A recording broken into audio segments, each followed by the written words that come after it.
I wanted to share something today, which I'm actually going to read, so it's probably going to sound as if I'm reading it, but I thought it really better encapsulates my thoughts, and I don't want a shotgun approach to this.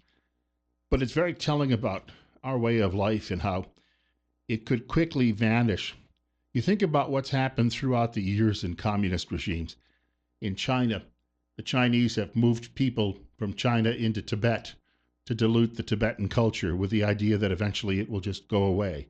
It was the Nazis' view that if they did that in Eastern Europe, that eventually those cultures would just go away.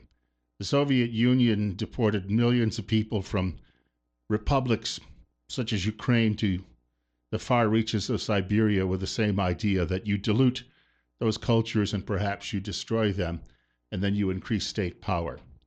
And I think what I'm going to read to you is related to that.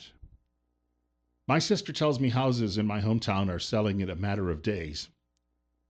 This is quite a turnaround from several decades of a terrible housing market.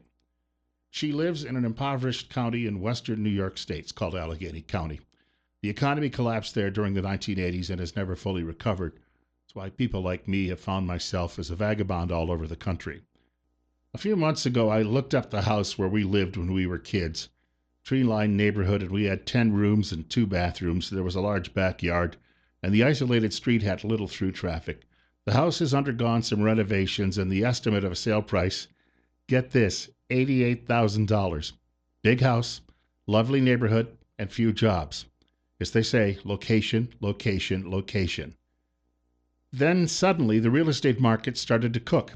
People leaving big cities to escape the pandemic found they could work from home in a small town with 2 traffic lights and dozens of Victorian-era homes. Some wealthy urban lawyers redeveloped an old downtown block and planned to rent apartments for a whopping $1,000 a month.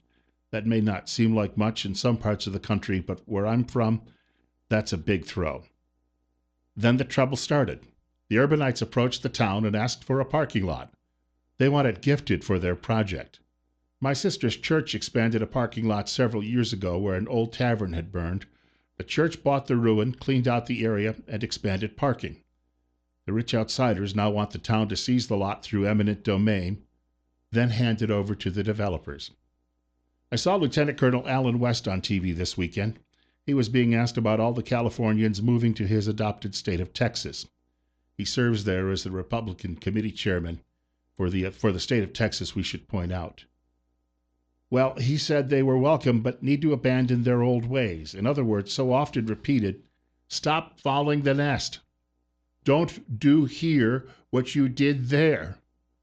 I don't believe people can simply shut off their old worldviews. Many are more emotional than logical when it comes to politics and culture, and this isn't limited to liberals. I came across a link, and it was from a writer who lives in California, and she calls her home state a mess. She remarks if you want a U-Haul trailer, you can't find one. You can go to Texas, you can pick one up, drive it empty to California, fill it, and take it back to Texas. She's also resigned to the notion it'll become a nationwide malady. She references Idaho among several states as she warns the future is coming, and we're not going to like it when it arrives. If you like our videos, click on the subscribe button above. You can also leave comments in the comments section below. My name is Bill Colley. I host a morning program at News Radio 1310 KLIX in Twin Falls, Idaho. You can hear that online or even download our app for your smartphone. Listen to the program and all of our other shows, most of which you'd be familiar with from the national level, during the course of the day.